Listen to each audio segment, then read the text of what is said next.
Excellencies, ladies and gentlemen, the session is about to start. Please be seated. Thank you.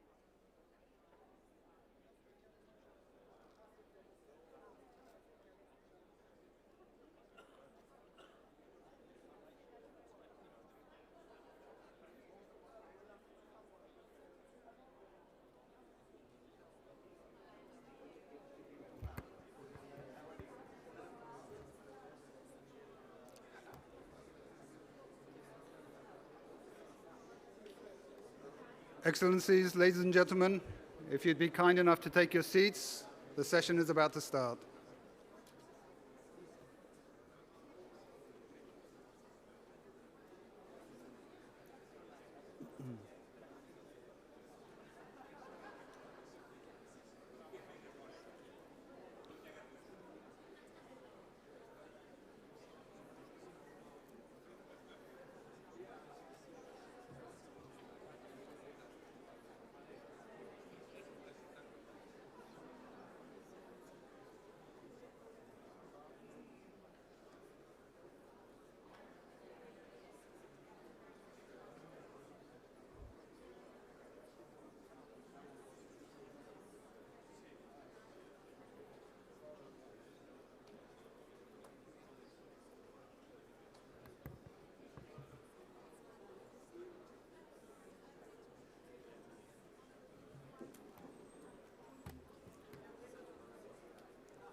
Just give me a second.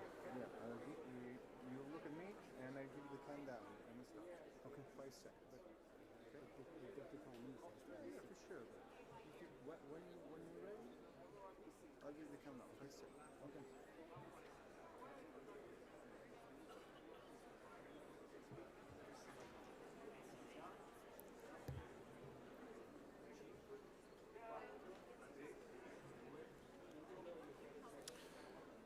Excellencies, distinguished guests, welcome to the high-level plenary session on food systems and climate action. My name is Kaveh Zahidi. I'm the director of the Office of Climate Change, Biodiversity and Environment here at FAO. I'm going to be moderating this first part. My main job is to remind everyone to please keep to the time so that we can accommodate as many of our high-level and distinguished speakers as possible. First and foremost, it is my great privilege to invite His Excellency Antonio Tajani, Deputy Prime Minister and Minister of Foreign Affairs of Italy, to come to the stage for his remarks in his capacity as co-chair of this session. Excellency, the podium is yours.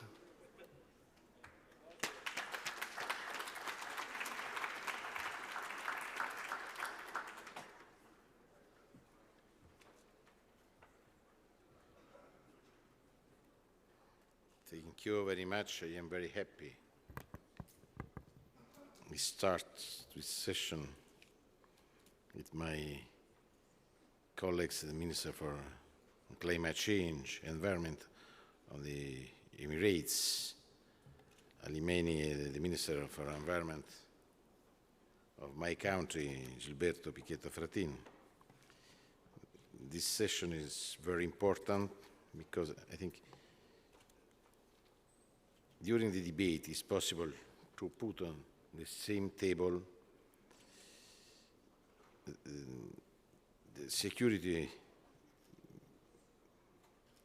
and the action against climate change. It's important to combine both, because through a strong action against climate change it's possible to protect the food, to work in favor of security.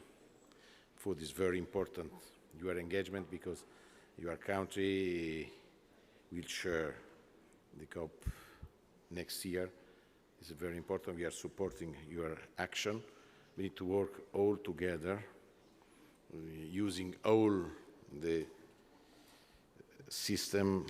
We need to use our know-how. We are ready for supporting you in many sectors. For this, I want to thank you, because there is a very good agreement between the Italian government and your government on this.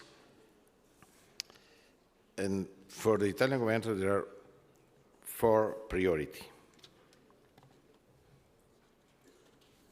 Now I torno in my mother tongue. Il primo è l'equilibrio nella transizione. Noi vogliamo soluzioni pragmatiche e non ideologiche nella lotta contro il cambiamento climatico, soluzioni che assicurino equilibrio tra sostenibilità ambientale, sociale ed economica, perché la transizione ecologica è anche una transizione sociale. Soluzioni che nel processo coinvolgono agricoltori, imprenditori, lavoratori per sostenere la crescita dei posti di lavoro nel corso della transizione devono appunto essere frutto di grande equilibrio, perché a volte gli obiettivi troppo ambiziosi impediscono di raggiungere, non permettono alle imprese e all'agricoltura di raggiungere, e quindi si creano gravi problemi sociali. Quindi serve grande equilibrio. Secondo, lo spazio. Lo spazio è un settore di grande importanza. Stiamo già lavorando con la presidenza emiratina della COP28 e credo che si possa fare moltissimo in questo settore che rappresenta il futuro.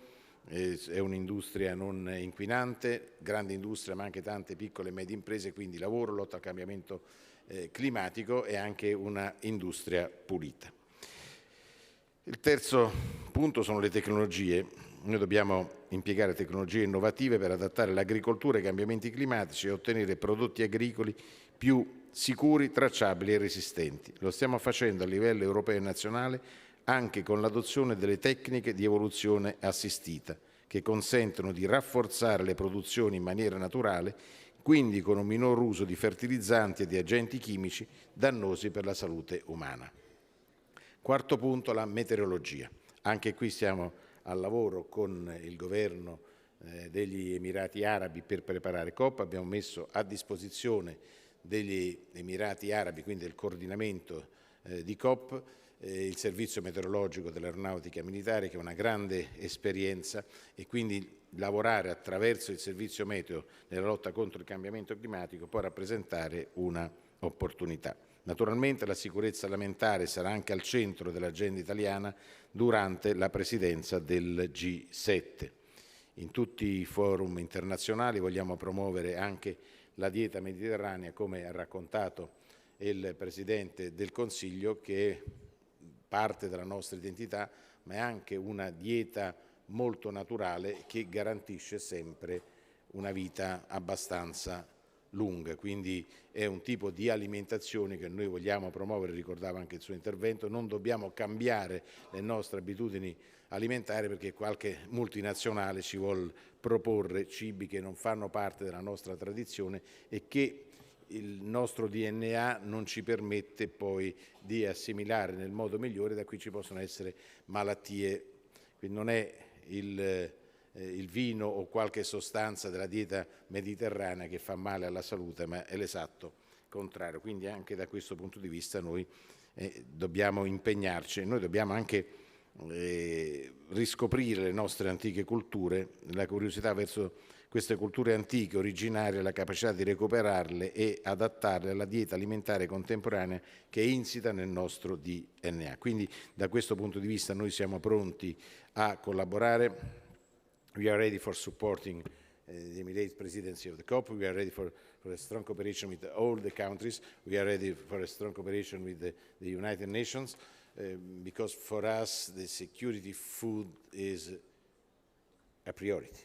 We are strong engaged. We will work hard with you, with everybody here, with all the member states, because to protect our health is to have security food. Thank you very much.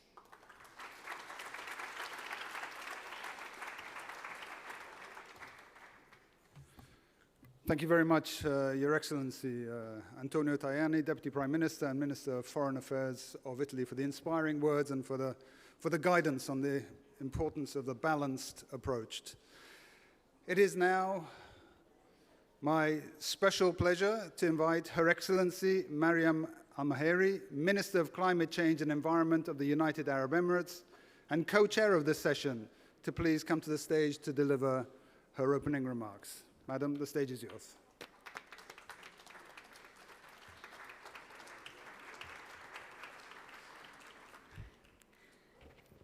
Your Excellencies, distinguished guests, ladies and gentlemen, a wonderful good afternoon, and it's a pleasure to be here with all of you at this vital United Nations Food Systems Summit +2 stock-taking moment. And I'd really like to thank the Italian government, particularly His Excellency Deputy Prime Minister Tajani, and Honorable Minister for Environment and Energy Security, Pichetto Fratin, for inviting me to co-chair this session.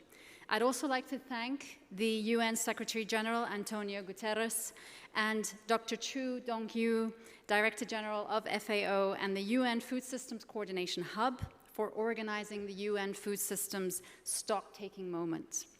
As we have heard this afternoon, our global food systems are under threat. And with each passing moment, we are reminded of the urgent need to transition to more inclusive, sustainable, and resilient food and ag systems. Climate change puts livelihoods of millions of families at risk. For food producers, food workers, and vulnerable food consumers, a single harvest season could be the difference between success or failure. For the more than 700 million people who face hunger today, adequate adaptation and resilience in the face of climate shocks could mean the difference between life and death. And just as our food systems are impacted by climate change, so too are they accelerating it. They are an important part of the root cause of our challenges. If we don't transform our food systems now, there will be no realistic pathway to achieve the Paris Agreement. Moreover, if we fail to act, there is also no way we will achieve many of the SDGs. This year of stocktakes, including the global stocktake due at COP28, this week's summit, and the upcoming SDG summit, offers us the perfect opportunity to align our agri-food goals. Now is the time to come together as a global community. Let's seize this historic moment and use it to accelerate systematic transformation for our food systems. In the UAE, we have been working hard to build sustainability into our food systems at all levels: food production methods, food processing and storage, food loss and waste reduction, and beyond. We've seen much success through innovative projects which focus on closed environment agriculture, healthy diets from sustainable food systems, and reducing food loss and food waste. We just released our updated NDC. This is, by the way, our third consecutive update in the last 3 years, and I'm proud to share with everyone here today that our updated NDC has a food systems lens at its core. But there's still so much to do and so much further we have to go. Many of you also just recently received the letter from our COP28 President-designate covering the vision and action agenda, and I'm sure you are all pleased to see that food systems and agriculture is a top priority of the COP28 agenda. This was our promise to many of you to ensure that food systems and agriculture take center stage at COP28. Furthermore, the COP28 President-designate has nominated me, which I'm very honored, to lead the global efforts in this domain. And we have been having several consultation meetings with all of you. And as Agnes Kalibata said in her panel just now, we need to work together and we need an agenda. So, with all that said, I am pleased to launch today the COP28 Food Systems and Agriculture Agenda, which builds on the momentum of this UN Food Systems Summit process and recent COP initiatives to transform our food and agricultural systems. This agenda consists of 4 pillars.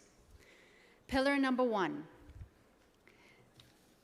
focuses on national leadership and action. Here, we call on all governments to work with us in developing and signing a leaders' declaration on food systems, agriculture, and climate action. At the heart of this declaration, we're calling on governments to integrate climate adaptation and mitigation into their national food system strategies, planning tools, and commitments, and for each country to do it on its own way. This could include developing or updating national pathways for food systems transformation, as well as integrating food systems into their nationally determined contributions, national adaptation plans, long-term strategies, and national biodiversity strategies and action plans by 2025. By adopting country-appropriate, pro-climate food systems approaches, we will intentionally put lives, livelihoods, and zero hunger at the heart of the climate process. Pillar 2 will address the efforts of non-state actors across the value chain, from farmers, fishers, herders, to agribusinesses and consumers. Together with the high-level climate change champion and also our youth climate champion, which, by the way, we as the UAE have introduced for the first time into the process of the COP. So together, as a team, the presidency will work to accelerate initiatives across all key areas, including production, consumption, food loss and waste, whilst protecting and restoring nature and preserving livelihoods. As a key example, we will join forces with leading CEOs to scale the transition to regenerative agriculture, fostering thriving ecosystems, restoring biodiversity, and empowering a sustainable future for all. We will also leverage on existing initiatives such as the School Meals Coalition and others. Pillar 3 addresses scaling up innovations, focusing on the adoption and uptake of key innovations that target adaptation or mitigation and ensuring that these reach those that need it the most. Hence, we will leverage off existing initiatives such as the Agriculture Innovation Mission for Climate, AIM4C, and the newly created Innovation Commission for Climate Change, Food Security and Agriculture. Last pillar is pillar number 4, which addresses the most difficult component of this agenda, and that is financing. We are currently, I say cooking in the kitchen, working on developing a unique toolbox of mechanisms to unlock and mobilize the resources needed. So, ladies and gentlemen, this agenda is not a new initiative. Instead, it primarily aims to consolidate and provide coherence to the many key existing initiatives and to make new contributions where useful, to ensure we're all moving in one direction under one umbrella. Countries take from it what they can and use this as their North Star to transform their food and ag systems. Each pillar will come with a set of toolkits that can be used where appropriate. Our call to action is twofold. First, we invite countries to embrace this agenda and join the Leaders' Declaration on Food Systems, Agriculture, and Climate Action. Second, over the coming days, we will be hosting consultations with member states to develop this declaration. We need all your inputs to ensure the biggest impact possible at COP28, which then will be inspired and accelerated through to COP30, and then, of course, to the next stock-taking moment in 2025. Friends, this is the strongest push ever given to food systems and agriculture in the COP process. And we must work together to make the most of it.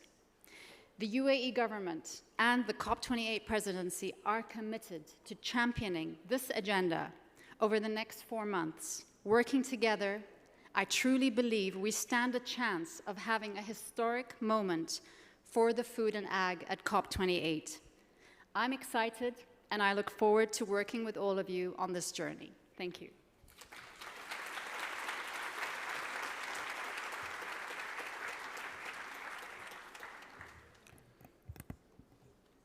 Thank you very much, Madam Minister, for putting the agri-food system solutions at the heart of the COP and for unveiling the food system and agriculture agenda that you will also be placing at the heart of the COP process. Without further ado, it is my great honor now to invite the Director General of FAO, Dr. Chu Dong-yu, to the stage to please deliver his opening remarks. Director General, the floor is yours.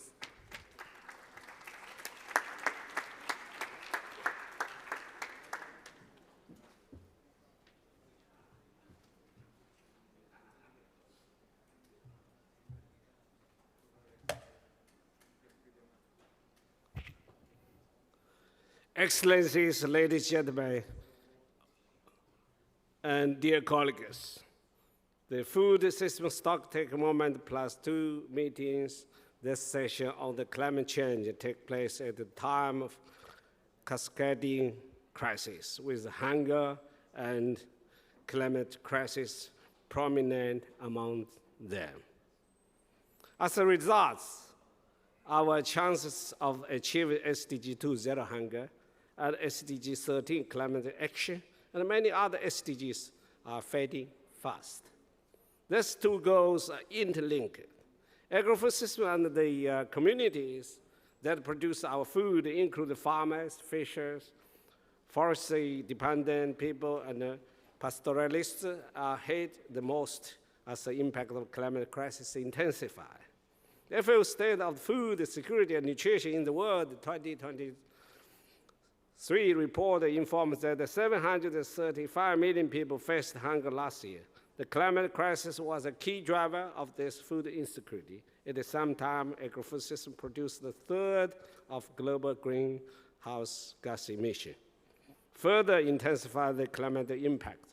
Agri-food system transformation can break this vicious cycle because agri-food system can provide a solution to the food insecurity, to the poverty, to the climate change, and to the biodiversity loss. But to achieve this, we need to be urgently transformed into more efficient, more inclusive, more resilient, and more sustainable for better production, better nutrition, better environment, better life, leaving no one behind. These solutions are at the core of the FAO strategy on climate change and its action plan, as well as in the FAO strategy on science and innovation, and the strategy on the mainstream biodiversity across agricultural sectors. Working with members and partners, FAO is pursue bold climate action through these interconnected thematic strategies. FAO is innovating to curb methane emissions in the production systems, improve the value chain efficiency, reduce food loss and waste, and restore the ecosystem, among many other important actions. At COP28 later this year, FAO will present a roadmap that highlights agri-food sector solutions in support of SDG 2 and SDG 13. Solutions cover the crops, livestock production, forestry, fisheries, and aquaculture, land, water, and soil. Solutions can support the resilience, reduce the greenhouse gas emissions, increase the carbon sequestration, and ensure the food security. To deliver these solutions, we will need enabling policy, adequate institution, and the regulatory frameworks. We will need science-based interventions that leverage innovation and digital solutions. We will need the inclusion, listening to the needs, and sharing in the knowledge of the all, including youth, women, and indigenous peoples. We will need the collaboration across all sectors and at all levels. The Food and Agriculture for Sustainable Transformation initiative called FAST, launched by the Egyptian president at the COP27, is a good example of the type of effective collaboration needed. Supported by the FAO and the partners, FAST aims to improve the quantity and the quality of the climate finance backing the agri-food system transformation. Increasing the finance is critical. Currently, there is still a large gap for failing to reach the $350 billion per year needed to meet the climate-related goals in agri-food systems. We must therefore find a way to deliver financing and its fit for the purpose. That matches the scale of the impact that supports the most vulnerable and the most effective. and that address loss and damage that constrain countries' ability to invest in adaptation measures in the agriculture sector. Dear colleagues, agri-food systems can support and deliver on the climate sustainable development objectives, but only if we work together in an efficient, effective, and coherent manner to transform them. FAO is fully committed to this task. We are willing to also have a more close cooperation from the COP27, COP28, and go on COP29 and COP2030, because we build the consistent in line with the food and agriculture related to the climate crisis. And we are solution providers. Let us continue to work collectively to ensure a better future for all, for people, planet, and prosperity. Thank you.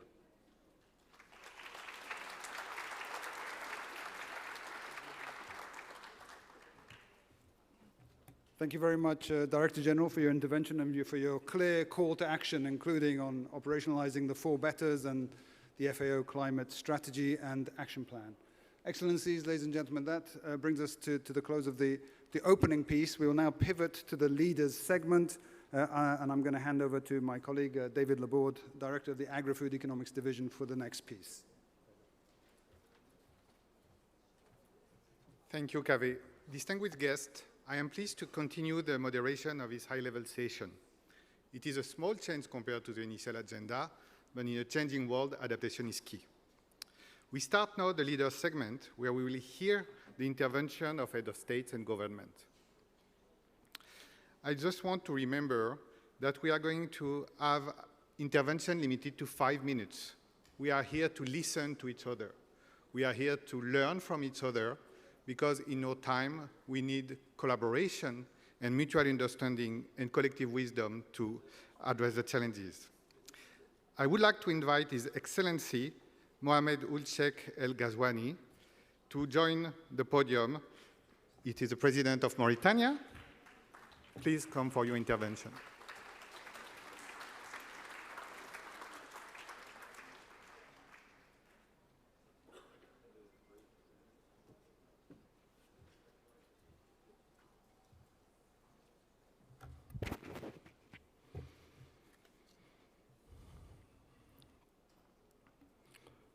Excellences, Mesdames et Messieurs les chefs d'État et de gouvernement, Excellences, Mesdames et Messieurs les ministres, Excellences, Monsieur le Directeur général de la FAO, Mesdames et Messieurs,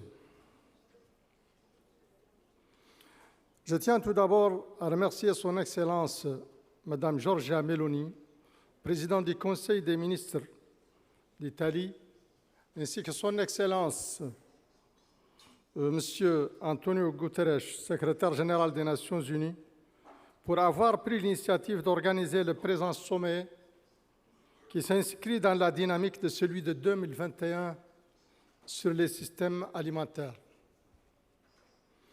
La présente rencontre nous offre aujourd'hui, chers amis, l'opportunité d'apprécier les résultats obtenus, d'échanger et de réfléchir ensemble sur les moyens les plus à même de promouvoir dans les meilleurs délais des systèmes alimentaires résilients, écologiques et performants, susceptibles de rendre l'élimination de la faim raisonnablement envisageable à l'horizon 2030. Excellences, Mesdames et Messieurs, malheureusement, en 2022, la faim a encore progressé dans le monde et particulièrement en Afrique, continent le plus touché et où une personne sur 5 souffre de faim, ce qui représente le double de la moyenne mondiale. Face à ce constat amer, l'urgence de bâtir des systèmes alimentaires nouveaux, mieux adaptés et plus performants s'affirme aujourd'hui avec davantage d'acuité. Les effets directement induits par le changement climatique sur les ressources naturelles, les modes inadaptés de gestion de l'exploitation de ces ressources, l'urbanisation accélérée non contrôlée participe énormément à l'insécurité alimentaire qui règne en Afrique et particulièrement au Sahel. La grave crise sécuritaire née de la propagation du terrorisme et de l'extrémisme violent qui sévit dans ce continent, le fort taux d'endettement de ces pays, ainsi que l'insuffisance des ressources mobilisées au profit du renforcement de la résilience des populations et des systèmes alimentaires, accentuent davantage sa vulnérabilité et l'insécurité alimentaire. Pour faire face à cette situation critique, mon pays, la Mauritanie, a conçu et mis en œuvre un ensemble de stratégies centrées sur le développement de la production et de la productivité agricole, sur le reboisement, l'édification de barrages, l'amélioration des semences, la valorisation et la promotion de nos ressources animales et halieutiques. Ces stratégies visent aussi à faire progressivement évoluer nos modes de production vers des pratiques d'exploitation durable comme l'agroécologie. Naturellement, cette transformation passe par la diversification des filières et l'adaptation des productions agricoles aux variations climatiques. Les progrès déjà obtenus en matière d'autonomisation des petits producteurs ruraux, de renforcement des institutions locales et de l'élargissement de la base productive des ressources naturelles sont encourageants. Parallèlement à cela, nous avons engagé un combat contre la pauvreté et l'exclusion pour la promotion d'un développement économique durable, fortement générateur de croissance inclusive et d'opportunités d'emploi. Des efforts conséquents ont été consentis dans ce cadre, en coordination avec nos partenaires techniques et financiers. Il requiert cependant davantage de soutien et de mobilisation de ressources financières. Conscient de l'impact du changement climatique sur les systèmes alimentaires, nous avons œuvré à porter la part des énergies renouvelables dans notre mix énergétique à 50% à l'horizon 2030 et nous en sommes aujourd'hui déjà à 34%. Ces résultats seront complétés par le lancement d'un nouveau programme de développement de l'hydrogène vert en tant que source alternative et durable d'énergie propre. En outre, notre contribution nationale climat soutient également la transition écologique d'autres secteurs ayant un potentiel d'atténuation comme le transport, l'agriculture, l'élevage et la foresterie. Notre pays insère ses efforts en faveur du système alimentaire, de la lutte contre la désertification et l'insécurité alimentaire dans le cadre d'actions sous-régionales plus globales, comme c'est le cas avec l'organisation de la mise en valeur du fleuve Sénégal, dont nous assurons la présidence en exercice, l'initiative de la Grande Muraille Verte ou encore le SILS. Cependant, nous sommes convaincus que la réalisation des objectifs cibles en matière de lutte contre la faim demeure tributaire d'un engagement plus soutenu en faveur des pays et régions les plus vulnérables à l'insécurité alimentaire. J'exhorte donc la communauté internationale à s'impliquer davantage dans le développement de la production agricole et agroalimentaire, à soutenir l'agriculture paysanne et l'économie rurale en vue de l'émergence de systèmes alimentaires adaptés et performants. C'est ainsi, et seulement ainsi, que nous pourrons ensemble espérer éradiquer la faim à l'horizon 2030, conformément à notre agenda commun de 2030. Je vous remercie.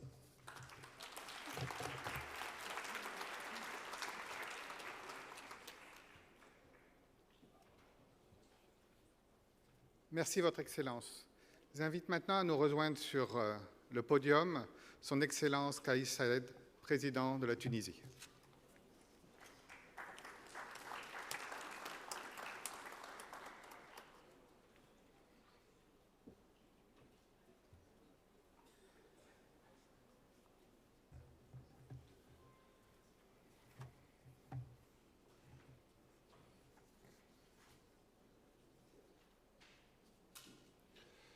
بسم الله والحمد لله والصلاة والسلام على رسول الله. أيها الملأ الكريم، أتوجه إليكم جميعا بوافر الشكر على هذه الدعوة الكريمة للمشاركة في أعمال هذه القمة، وهي قمة تنعقد في ظرف عالمي يشهد عديد التقلبات. جائحة هزت العالم كله لم يعرف التاريخ لها مثيلا، تدفقات غير مسبوقة لأعداد كبيرة من اللاجئين، انحباس الأمطار، وارتفاع لدرجات الحرارة، ارتفاع في نشرات الأحوال الجوية، وفي نفس الوقت في نشرات الأخبار السياسية والاقتصادية والمالية. إن العالم في حالة مخاض، والإنسانية كلها تنتظر وليدا جديدا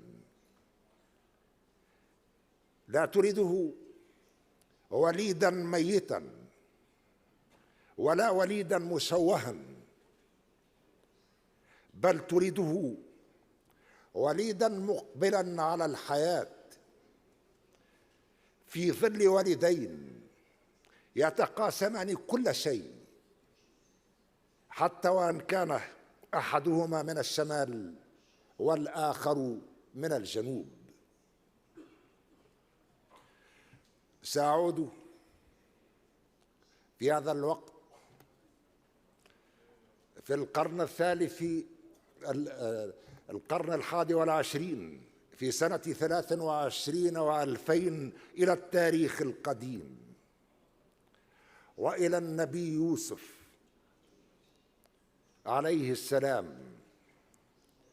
فقد جاء في القرآن الكريم: يوسف أيها الصديق أفتنا في 9 بقرات سمان يأكلنهن 7 عجاف و7 سنبلات خضر وأخرى يابسات لعلي أرجع إلى الناس لعلهم يعلمون. اليوم السمان هم الذين يأكلون العجاف. حسب آخر إحصائية لمنظمتكم الموقرة بتاريخ 7 من شهر جويلية الحالي، من المتوقع أن يرتفع إنتاج الحبوب ب5.9 مليون دينار، ليبلغ الإنتاج مستوى غير مسبوق. فلماذا تنتشر المجاعة ويهلك الفقراء؟ قد يبرر ذلك بالحرب في أوكرانيا، ونتمنى أن تتوقف المعارك الآن، في حين أن هذه البلاد تأتي في ترتيب الدول المنتجة للحبوب في المرتبة 9 عالمياً بعد كل من الصين والولايات المتحدة والهند وروسيا والبرازيل وأندونيسيا والأرجنتين وفرنسا. ولو توقفت المعارك الآن وتم فتح الممر في البحر الأسود، هل سيتغير شيء؟ يبدو حسب عديد الدراسات أن كميات الحبوب التي تم تخزينها أكثر بكثير من القموح المعروضة للبيع في الأسواق. فهل أن الحبوب غذاء أم سلاح؟ يبدو واضحا أنها تحولت إلى سلاح، وآثار هذا السلاح مدمرة، خاصة بالنسبة إلى الدول التي ما زالت توصف بأنها نامية بعد ما يناهز الأكثر من 70 أو 80 سنة من الاستقلال. فلماذا لا تقوم المنظمة الدولية للفلاحة بفرض مخزون استراتيجي وهو متوفر للعالم كله يتم اللجوء إليه عند الحاجة في أي دولة تحتاج إلى أبسط مقومات الحياة حتى لا يكون الغذاء سلاحاً يفتك بالبشر. وإلى جانب الحبوب تعيش أغلب مناطق العالم تقلبات مناخية أدت إلى أزمة مياه غير مسبوقة، انحبست الأمطار وشحت المياه نتيجة للانحباس الحراري.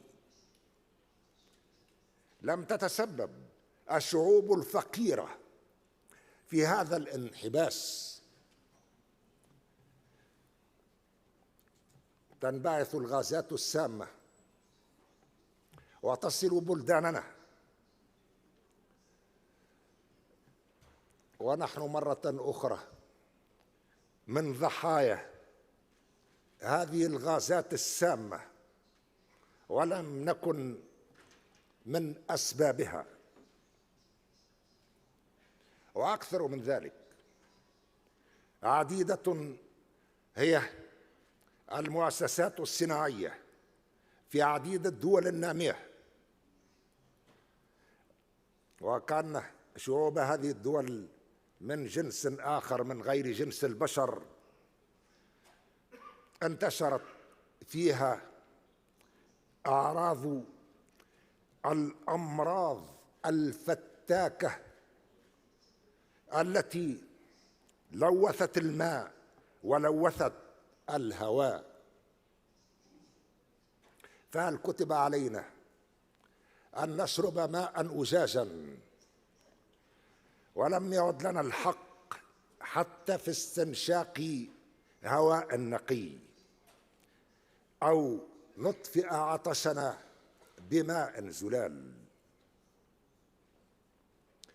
ستتحدثون في إطار اللجان المتخصصة لمنظمتكم عن الطاقات البديلة وعن ضرورة تحلية مياه البحر كحلول بديلة، ولكننا الآن ونحن في هذا الاجتماع هناك من يشكو من الظمأ، هذا فضلا عن الحرائق التي تشتعل في كل مكان، بما في ذلك في هذا الحين وطن تونس.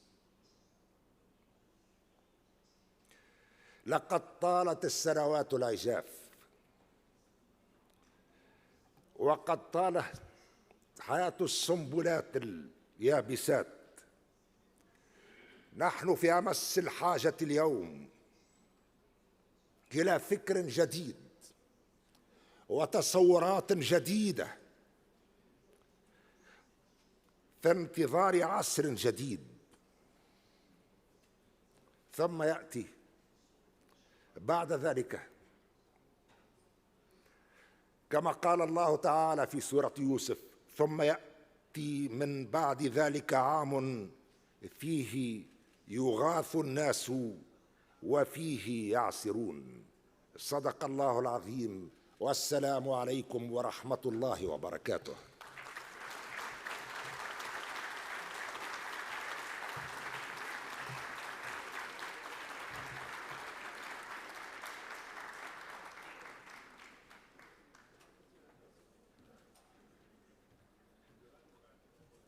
I thank His Excellency for his remarks, and I now invite Her Excellency Sheikh Hasina, Prime Minister of Bangladesh, to come on stage.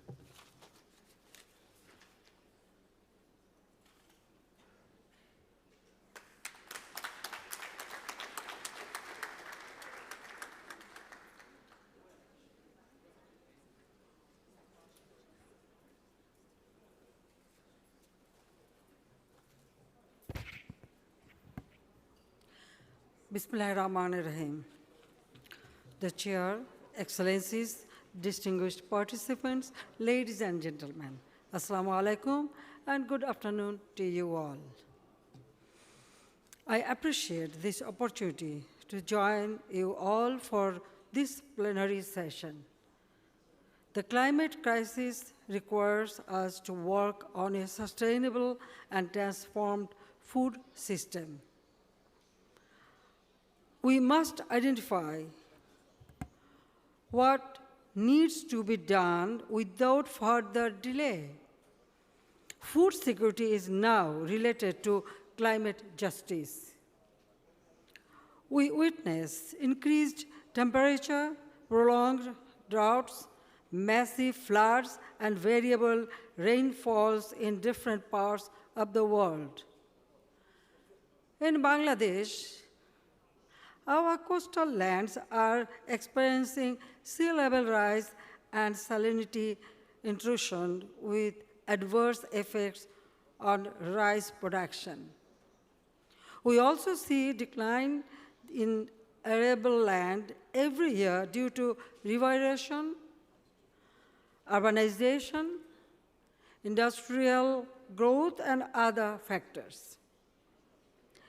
Immediately after our independence in 1971, our father of the nation, Bangabandhu Sheikh Mujibur Rahman, called for a green revolution. The time has come again for a climate-smart, agri-food revolution. We need to apply both nature-positive solutions and advanced technologies to transform the sector. With our hard-earned gains and in agriculture and food production, Bangladesh is uniquely placed to lead the global agenda on this. I am touched that the COP28 President-designate invited me last week to personally champion the issue. Distinguished delegates, ladies and gentlemen, in Bangladesh, our agricultural scientists and extension officials are working together with our farmers to develop climate-resilient agri-food solutions. Our government has significantly increased the budget and capacity of our agriculture universities and research institutions. A total of 690 improved and high-yielding crop varieties have been developed or introduced in the last 14 years. Among the stress-tolerant rice varieties, there are 14 resistant to salinity, 6 to water submergence, 10 to drought, 4 to cold weather, and 7 of prime quality. Our scientists are working on rice varieties resistant to prolonged waterlogging and drought. For improving nutrition, we have introduced 8 zinc-rich rice varieties, along with antioxidant, diabetic, and provitamin varieties. Our government is providing incentives and support for promoting floating agriculture, rooftop agriculture, kitchen gardens, hydroponic and aeroponic agriculture. The traditional floating vegetable production method from the southern part of Bangladesh is now considered one of the best examples of locally led climate adaptation. Ladies and gentlemen, we are maximizing the use of digital technology to support our farmers. Our government has set up around 500 agricultural information and communication centers across the country. Farmers can seek relevant information by calling at a designated phone number. Dedicated websites and community radio are also available to provide agricultural information. Arrangements have been made for online fertilizer recommendations, irrigation services, pesticide prescriptions, crop zoning advisory, rice knowledge bank, and other services. Alongside government apps, services provided by agrotech startups are also gaining popularity at the grassroots younger generations. Around 642 new technologies have been developed and introduced by our experts in the last 14 years. These have helped increase the efficiency of energy, water, fertilizer, seeds, and pesticide use. We stand ready to share our expertise with climate-stressed settings in sub-Saharan Africa and elsewhere. Distinguished guests, the modern agri-food supply chain has emerged as one of the biggest contributors to global greenhouse gas emissions. We should invest in making food production, processing, consumption, and disposal climate neutral. We need sufficient political will and international public opinion for the purpose. Bangladesh has recently joined the global methane pledge. We hope to see the main sponsors of the initiative come up with the financial and technical assistance that they committed. Our government is following the developments around the proposed International Biofuels Alliance by G20. We are encouraging the use of solar power for irrigation even by our smallholder farmers. We need access to cost-effective technologies for precision agriculture, low-emission livestock, and waste management. I invite foreign investment for sustainable deep-sea fishing in our maritime areas in the Bay of Bengal. Ladies and gentlemen, I would like to conclude by making 5 proposals. First, transforming food systems should be considered a priority for climate financing by developed countries with due attention to climate adaptive agri-food system. Second, The UN Food System Coordination Hub needs to scale up knowledge management by promoting interdisciplinary collaboration in research and innovations. Third, the private sector needs to be actively engaged in promoting climate-positive solutions to food and fertilizer needs to low and middle-income countries. Fourth, international partnership needs to be strengthened for using effective agri-food technologies in climate hotspots like deltas and coastal zones.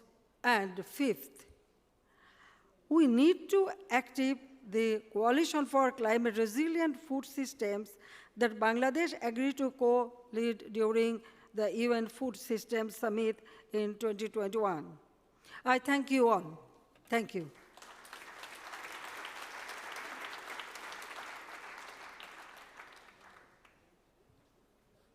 Thank you, Your Excellency. I welcome now on stage Your Excellency Fiame Naomi Matafa, Prime Minister and Minister of Foreign Affairs of Samoa.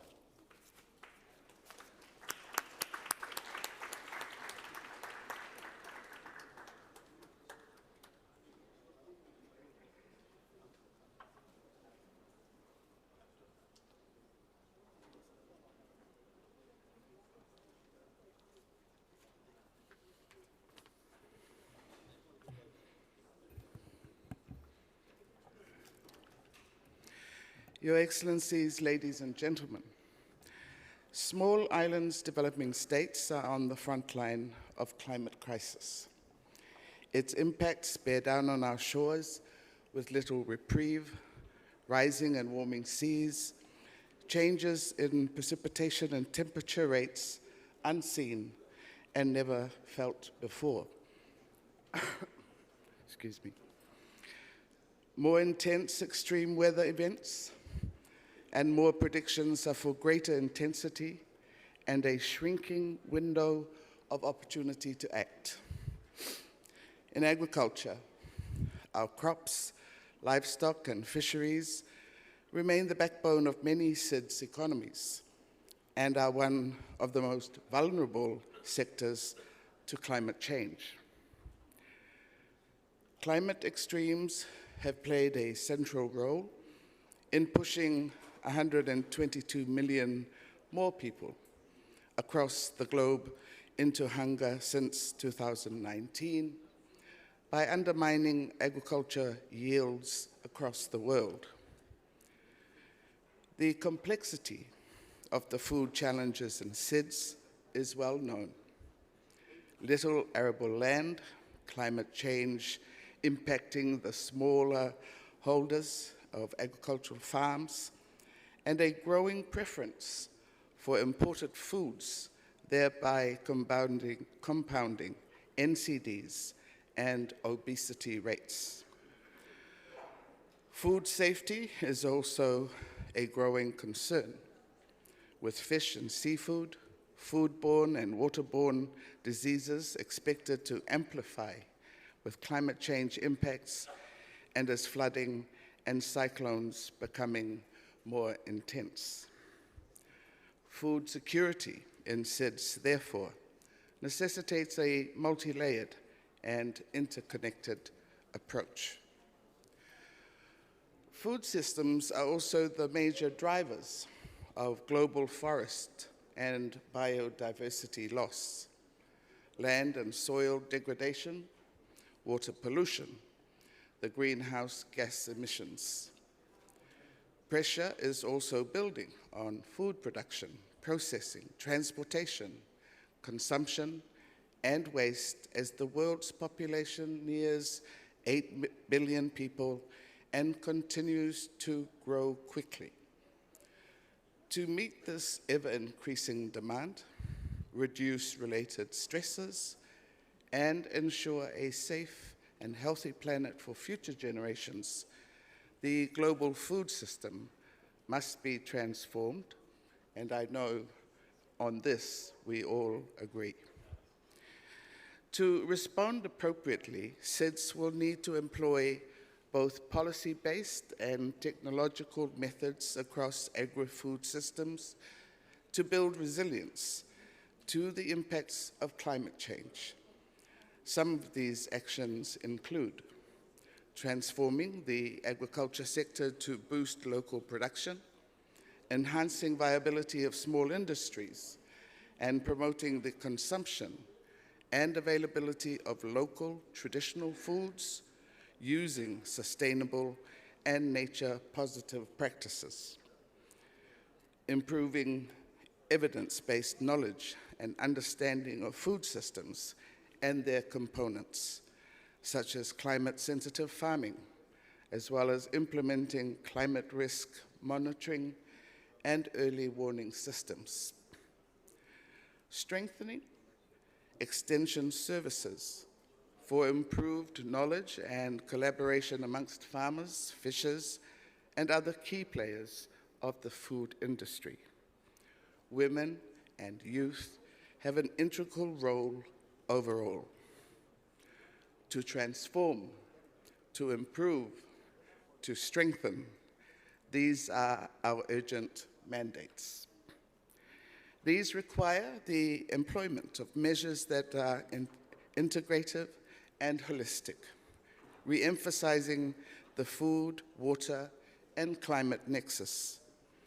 It will also require adequate and affordable finance and SIDS-specific technology.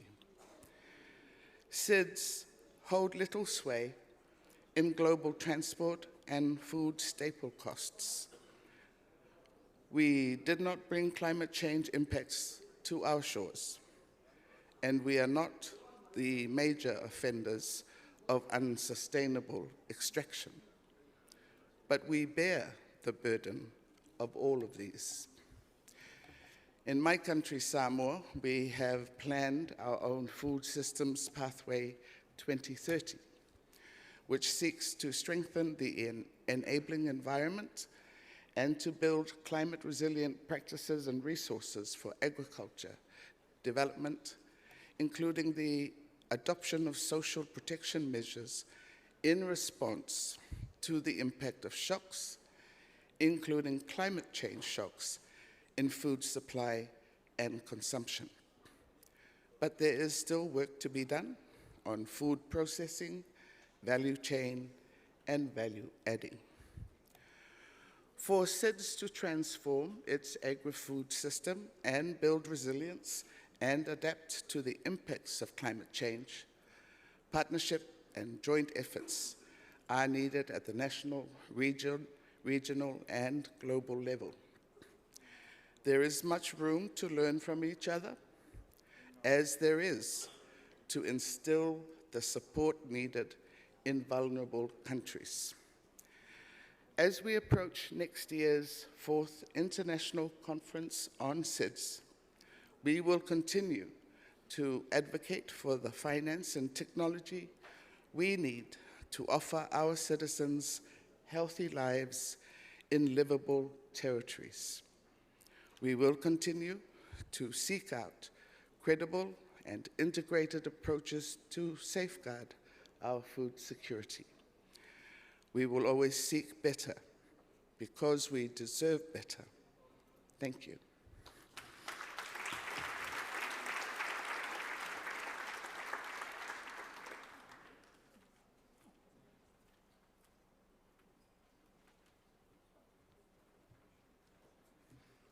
Thank you, Your Excellency, for bringing the vision of Samoa and be the voice of the SIDS here. I now welcome on stage His Excellency Mustafa Kamal Madbouli, Prime Minister of Egypt.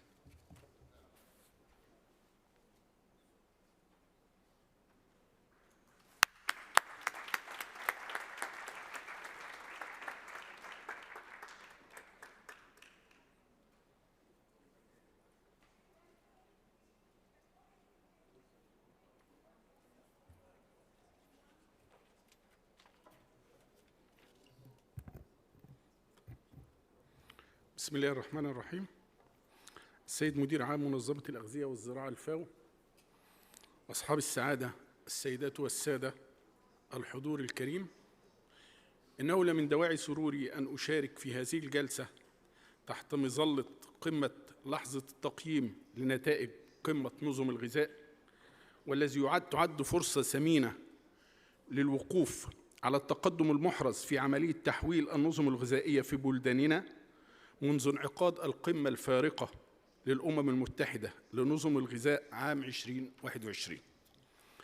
السيدات والسادة، يتزامن المؤتمر هذا العام مع واقع مليء بالتحديات المركبة والمتشابكة والتي طرأت على الصعيدين الإقليمي والدولي، وهي التحديات غير المتسقة في تبعاتها السلبية، استعان الدول النامية خاصة الإفريقية منها من أزمة حقيقية تؤثر على قدرتها للوفاء بأمنها الغذائي والتغذوي في ظل انقطاع سلاسل الإمداد وتزايد الأسعار العالمية وضيق الحيز المالي المتاح لتمكينها من بناء أنظمة غذائية وزراعية أكثر صمودا ومرونة.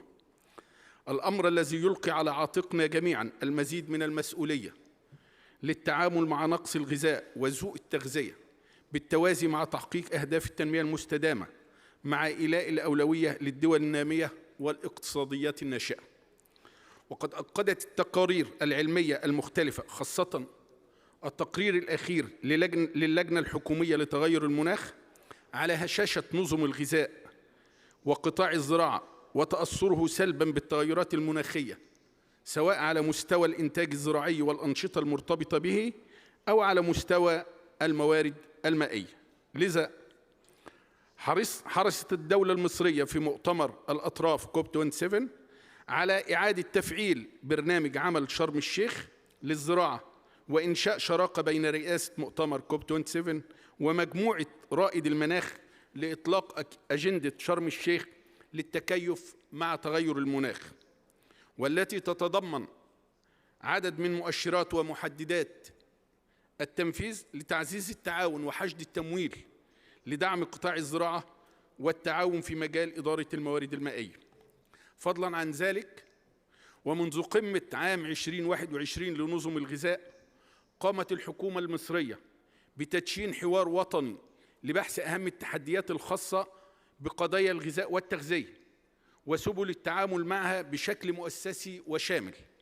وتم توسيع الحوار بالاستعانة بخبرات المنظمات الدولية والقطاع الخاص ومنظمات المجتمع المدني والشباب والمرأة، وجاء ذلك انطلاقاً من التزام الدولة بعملية تحويل أنظمة الغذاء والتآزر بين تحقيق الأمن الغذائي وأهداف التنمية المستدامة، بما في ذلك تحسين الصحة والاستدامة البيئية وتمكين المرأة وإدارة الموارد المائية.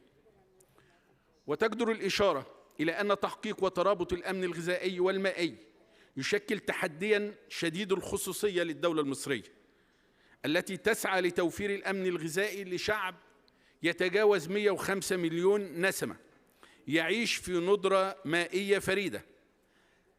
تتبنى الدولة في مواجهتها سياسات قائمة على العلم لتحقيق توازن الإنتاج الزراعي المطلوب مع الحفاظ على الموارد المائية المتاحة في إطار من رفع كفاءة استخدام الموارد الطبيعية. وفي هذا السياق تسمن مصر التعاون القائم مع الفاو، ومن ذلك إطلاق عدة مبادرات على هامش أعمال مؤتمر الدول أطراف اتفاقية تغير المناخ تحت الرئاسة المصرية، أبرزها مبادرة الزراعة والأمن الغذائي من أجل التحول المستدام فاست للعمل على تحسين كمية ونوعية مساهمات الدول المطلوبة لتحويل الزراعة ونظم الغذاء إلى الاستدامة بحلول 2030. كما ساهمت الفاو في مبادرة كوب 27 حول التكيف والصمود المائي أوير لتقليل فواقد المياه وتحسين سبل توصيلها. وقد حرصت مصر في رئاستها لمؤتمر شرم الشيخ على إدراج نظم الغذاء ضمن مخرجات المسار التفاوضي، ليس فقط بالإشارة إلى ما تواجهه بلداننا من تحديات نتيجة أزمات الطاقة والغذاء، ولكن بالتأكيد على أولوية العمل على ضمان الأمن الغذائي وتعزيز قدرة نظم إنتاج الغذاء على الصمود للآثار السلبية للتغيرات المناخية. السيدات والسادة الحضور الكريم، يسعدني بمناسبة اجتماعنا اليوم أن أعلن أن الحكومة المصرية قررت تشكيل لجنة وطنية لنظم الغذاء والتغذية برئاسة دولة رئيس مجلس الوزراء شخصياً، تستهدف تحقيق عدد من المحاور أهمها: إقامة نظام وطني مستدام لنظم الغذاء والتغذية بغية الوصول إلى مؤشرات أفضل للتغذية وكذلك للأمن الغذائي بحلول عام 2030. وضع استراتيجيات وخطط عمل غذائية تلتزم بها الجهات المعنية على مستوى الدولة سعياً لتحويل نظم الغذاء ومتابعة وتقييم التقدم المحرز وتقديم المشورة لمواجهة التحديات التي قد تطرأ. أيضاً تعزيز التعاون والتنسيق بين المنظمات الحكومية وغير الحكومية العاملة في مجال نظم الغذاء والتغذية على الصعيدين الوطني والدولي. وستأتي تلك الجهود في إطار رؤية مصر 2030 بالتكامل والتنسيق مع مبادرة حياة كريمة وبرنامج تكافل وكرامة ومشروع توسيع الرقعة الزراعية والزراعة الدقيقة والذكية والابتكار الزراعي والعديد من المبادرات الوطنية الأخرى التي تهدف إلى تحسين الظروف المعيشية للمواطنين ودعمهم اقتصادياً واجتماعياً مع تقليل أو الحد من الفاقد والهدر. ولا يفوتني في ظل مناقشة المؤتمر لموضوع الوجبات المدرسية أن أنوه بمشروع التغذية المدرسية التي تبنته الدولة المصرية ويغطي حالياً ما يقرب من 12.7 مليون طالب لضمان التغذية السليمة للأطفال وطلاب المدارس، وذلك اقتناعاً من الدولة المصرية بأن التغذية المدرسية من أهم السياسات المستخدمة على مستوى العالم لخفض معدلات الفقر وتقليل نسب التسرب من التعليم. وختاماً، نأمل أن ينجح مؤتمرنا هذا في دعم الجهود الوطنية للدول خاصة النامية والإفريقية وتفعيل الالتزامات الدولية ومنها ما صدر عن مؤتمر كوب 27 لضمان التحول لنظم غذاء مستدامة تضمن الغذاء الصحي والآمن والمغذي والآمن للأجيال الحالية والقائمة. وشكرا والسلام عليكم ورحمة الله وبركاته.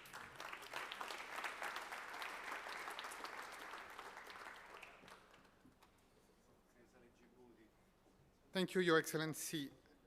I welcome now on stage His Excellency Abdul Kader Kamil Mohamed, Prime Minister of Djibouti.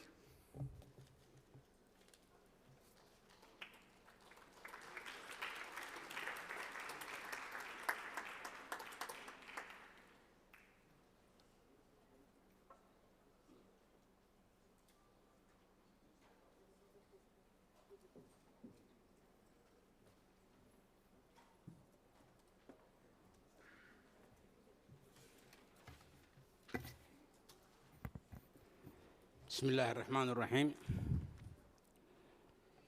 Excellences, distingués invités, Mesdames et Messieurs, je suis profondément honoré de me tenir devant vous aujourd'hui en tant que représentant de la République de Djibouti lors de cet événement historique consacré à l'évaluation des systèmes alimentaires mondiaux. Je saisis cette occasion pour exprimer ma profonde gratitude envers Madame la Première ministre Meloni, du secrétaire général des Nations Unies, M. Guterres, et aussi envers tous les systèmes des Nations Unies et particulièrement l'Organisation des Nations Unies pour l'alimentation et l'agriculture, ainsi que tous les pays participants ici présents pour leur engagement indéfectible en faveur de la réalisation des objectifs de développement durable. Nous sommes réunis en cette année 2023 qui marque un tournant décisif alors que nous atteignons la mi-parcours du programme de développement durable à l'horizon 2030. Malheureusement, les progrès réalisés dans le domaine du développement ont été malmenés par une série de crises mondiales, notamment les conflits, et exacerbé les vulnérabilités du système alimentaire mondial ainsi que la COVID-19. Et si nous ne prenons pas des mesures concrètes et immédiate, nous risquons sérieusement de compromettre la réalisation des objectifs de développement durable. Il est essentiel de rappeler que le sommet sur les systèmes alimentaires de 2021 a souligné l'urgence de la transformation de nos systèmes alimentaires pour atteindre les ODD. Aujourd'hui, nous réunissons pour vous faire le bilan des progrès et renouveler notre engagement envers cet enjeu majeur de développement, de dignité humaine, mais également un gage de stabilité sociale et politique. Excellences, distingués invités, malgré les conditions climatiques et environnementales difficiles, Djibouti a fait de la sécurité alimentaire et de la gestion de l'eau un axe prioritaire de la stratégie nationale de réduction de l'insécurité alimentaire et de la malnutrition. Des résultats concrets et encourageants qui ont considérablement contribué à l'amélioration des conditions de vie des populations des zones rurales et urbaines ont été observés dans la lutte contre la malnutrition et la sous-alimentation. En 20 ans, la prévalence de la sous-alimentation a été réduite de plus de la moitié. De même que la malnutrition des enfants de moins de 5 ans qui a également été réduite de plus de moitié entre 2012 et 2019. Nous sommes conscients des préoccupations suscitées par l'augmentation des prix mondiaux de denrées alimentaires et des carburants, ainsi que par les effets de la sécheresse dans la Corne de l'Afrique. En réponse à ces défis, le gouvernement de Djibouti a présenté un plan d'action national visant à protéger notre population des répercussions économiques négatives de la crise internationale. Ce plan vise notamment à atténuer la flambée des prix et en particulier pour les produits de première nécessité. Nous avons identifié plusieurs domaines d'intervention tels que la mise en place d'une unité d'alerte précoce pour prévoir et signaler les chocs potentiels à venir sur l'approvisionnement alimentaire, la constitution d'un stock alimentaire d'urgence pour les produits de base, la création d'un fonds de prévoyance pour l'achat des produits alimentaires essentiels, ainsi que des renforcements des capacités des secteurs publics et privés pour lutter contre la volatilité des prix. Nous devons agir avec détermination et solidarité pour transformer notre système alimentaire. Cela nécessite une approche globale et intégrée qui aborde les problèmes sous-jacents tels que l'accès aux ressources durables, environnementales, les pratiques agricoles responsables et l'élimination des obstacles de la commercialisation équitable des produits agricoles. Mesdames et messieurs, distingués invités, le meilleur système alimentaire mondial ne connaîtra le succès que grâce à des innovations techniques et à la mobilisation de nouveaux acteurs. Cela démontre que la faim n'est pas une fatalité et qu'elle peut être vaincue. C'est pourquoi la réalisation des ODD nécessite une action collective. Nous devons unir nos forces en tant que pays, gouvernements, organisations internationales et sociétés civiles pour relever les défis complexes qui se présentent à nous tous. Le sommet d'aujourd'hui offre une occasion unique de partager les meilleures pratiques, de renforcer les partenariats et de mobiliser les ressources supplémentaires pour soutenir les pays en développement dans leurs efforts et la transformation des systèmes alimentaires. La route est longue, mais les résultats sont probants. Il est indispensable de combler l'écart entre la productivité et la demande et en veillant à ce que la progression soit durable. Nous partageons l'idée qu'investir dans l'agriculture et le développement rural est essentiel pour garantir la sécurité alimentaire et mettre en place un bon système alimentaire. C'est pourquoi le gouvernement de Djibouti, au-delà des programmes d'urgence, s'est engagé depuis 2014 à mettre en place des programmes et projets de soutien au secteur au secteur de l'agriculture, de l'élevage et de la pêche. Parmi ces mesures, nous pouvons mettre en exergue la gratuité de l'accès à l'eau potable pour les populations rurales et leurs cheptels, ou encore une politique de fixation des populations nomades autour des points d'eau à travers la mobilisation des eaux souterraines, des forages ou encore des barrages. La gratuité à l'accès aux terres à vocation agricole et aux semences et produits des traitements phytosanitaires. La distribution à titre gracieux des têtes de bétail aux éleveurs ayant perdu leur cheptel suite à des sécheresses chroniques. Mesdames et messieurs, distingués invités, avant de clore, je tiens à souligner l'engagement sans faille de Djibouti envers la réalisation des objectifs de développement durable, en particulier dans le domaine de la sécurité alimentaire et de la résilience des communautés. En partageant des histoires et des réussites en mythes et en maintenant l'élan d'une action audacieuse, nous renforcerons la résilience des systèmes alimentaires.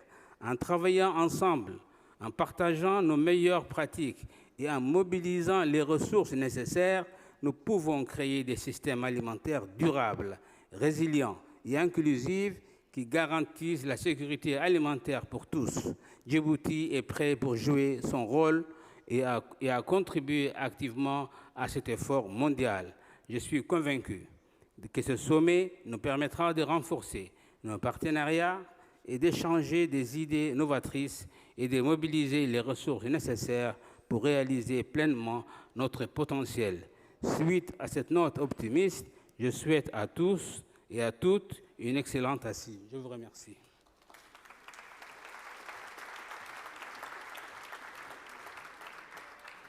Merci, Votre Excellence. Je vais maintenant clore ce segment de notre événement et je vais ouvrir le segment suivant, c'est-à-dire les interventions de la salle. Malheureusement, à cause du temps, nous allons en prendre une seule. Donc j'invite Monsieur Virginicius Sinkevicius, le commissaire européen pour l'environnement, l'océan et les pêcheries. Monsieur Sinkevicius, vous avez la parole. Thank you. Excellencies, dear ministers, food systems across the world are facing multiple pressures: climate change, biodiversity loss, soil degradation, water stress, and air pollution. And we have to act on those pressures, and we have to make our agri-food systems more sustainable. In Europe, we are acting as fast as we can. Our Farm to Fork strategy aims to accelerate our transition to a food system that's more sustainable. One flag initiative in the strategy, the proposal for a legislative framework for sustainable food systems. Its goal is to both accelerate and ease the transition. But we can do only as much on our own. The world needs a food system that is sustainable on the global scale. After all, rethinking global food systems is at the heart of achieving the UN Sustainable Development Goals. It's also at the heart of the commitments under the Climate Agreement and the Convention on Biological Diversity. Excellencies, dear colleagues, when we speak about food production, we also have to speak about nature. As our biodiversity is suffering, the more we need to restore it, the better for food production. Right now, the main driver of global deforestation is agricultural conversion. It is therefore essential to switch to agricultural systems that are more sustainable. Addressing the global water crisis is also equally important. We need to take the outcomes of the recent UN Water Conference forward through all the relevant processes. The FAO is of key importance in that regard. Food from effectively managed fisheries and from sustainable aquaculture plays a key role in food security, nutrition, and the livelihoods of billions of people. That means applying zero tolerance to IUU fishing. That also means ensuring that the global growth of aquaculture does not come at the expense of the environment or of social conditions. And that's why we pushed so hard for the adoption of ambitious FAO guidelines on sustainable aquaculture. And we now look forward to their adoption and implementation. Turning now to the financial dimension. Right now, there is a massive gap in the public and private climate finance. Programming the transformation of the global sustainable food system must be a priority of the upcoming annual meeting of the World Bank Group and the IMF in September in Marrakesh. And here too, the EU is doing as much as it can. With 23 billion euros in 2021, the EU is the #1 provider of public climate and action finance in the world. The EU also committed to double external funding to biodiversity to 7 billion euros until 2027. And together with our member states, we are the biggest donors of international biodiversity finance. Following the last Nutrition for Growth Summit, the EU has also scaled up its financial support for international food security. This support could be associated with a global roadmap to build a climate-resilient and biodiversity-positive food systems. The key components of that roadmap and their digital support system could both be part of the UNFSS+ COP negotiations related to the ongoing joint work on agriculture and food security. The last thing I would like to mention is our EU policies for cooperation and development. It goes without saying that we will continue to support partner countries in the transition to food systems that are safe and sustainable. And that applies first and foremost to the most vulnerable countries and regions. Thank you.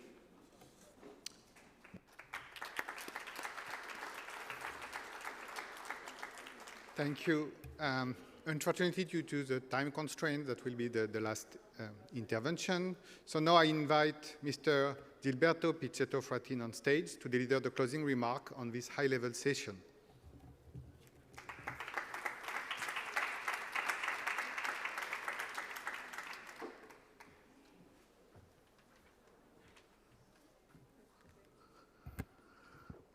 Grazie per tutti i vostri contributi a questa interessante sessione che ha visto il confronto tra le parti di distinta natura, dai governi e dalle organizzazioni internazionali.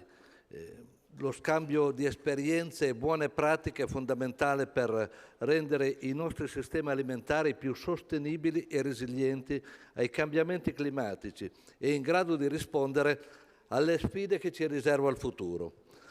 Lo dobbiamo innanzitutto alle comunità dei nostri paesi, che sono anzitutto abitanti del nostro pianeta, ma anche protagonisti della filiera agroalimentare, sia nei vari livelli di produzione, sia naturalmente come consumatori. I dati indicano che il sistema agroalimentare è un'importante fonte di emissioni di gas serra e che la trasformazione dei sistemi agroalimentari è cruciale per gli obiettivi dell'Accordo di Parigi. Al tempo stesso è sempre più evidente che l'intero sistema agroalimentare sia sempre più vulnerabile e colpito dagli effetti dei cambiamenti climatici. Questo ci pone di fronte ad una sfida epocale. Il sistema alimentare comprende infatti tutte le attività e gli attori coinvolti nella produzione, nella trasformazione, nella distribuzione, consumo e smaltimento di alimenti.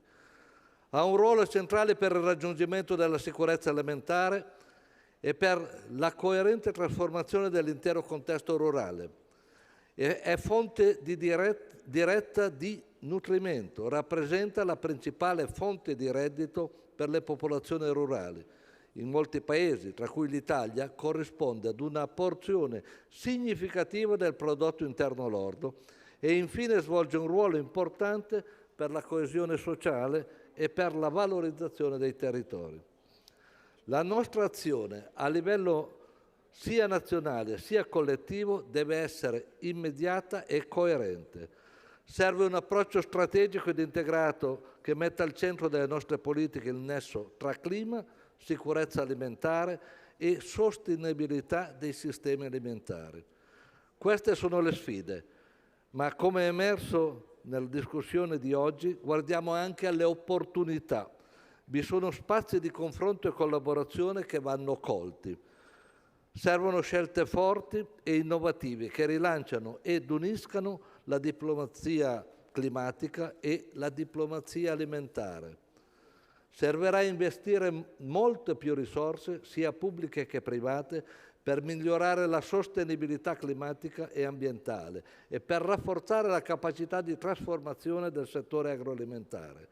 Fenomeni climatici estremi, come quello che ha causato gravi alluvioni che hanno colpito quest'anno parti dell'Italia, avverranno ancora, sempre più frequenti.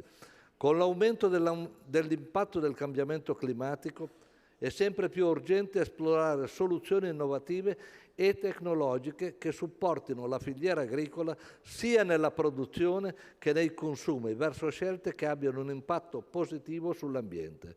Anche noi consumatori giochiamo un ruolo fondamentale nella sfida climatica che il nostro sistema agroalimentare affronta. Le nostre scelte alimentari condizionano fortemente i sistemi produttivi. Esse devono quindi diventare più consapevoli e sostenibili. Ogni singolo consumatore deve poter avere accesso a cibo sano e sostenibile ed essere in grado di scegliere cibo proveniente da filiere corte, locali e tradizionali. Queste sfide le dobbiamo affrontare soprattutto in nome delle nostre comunità e dei nostri cittadini, soprattutto quelli più giovani. Vorrei quindi chiudere con un richiamo proprio alle nuove generazioni e al futuro. I giovani rivestono un ruolo fondamentale nel rendere i sistemi alimentari più sostenibili e resilienti alla crisi climatica. In questo l'Italia è fermamente impegnata a promuovere soluzioni guidate dai giovani nella lotta alla crisi climatica, compresi i sistemi agricoli ed alimentari, poiché crede fermamente che le risposte a queste sfide possano essere trovate attraverso partenariati globali ed intergenerazionali.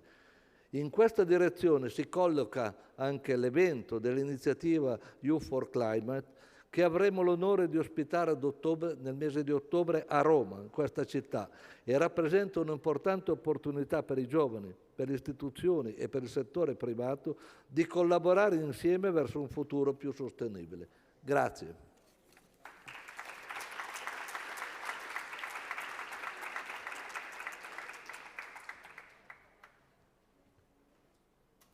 So I would like to thank all the distinguished speakers and participants to this session, and this session is now closed.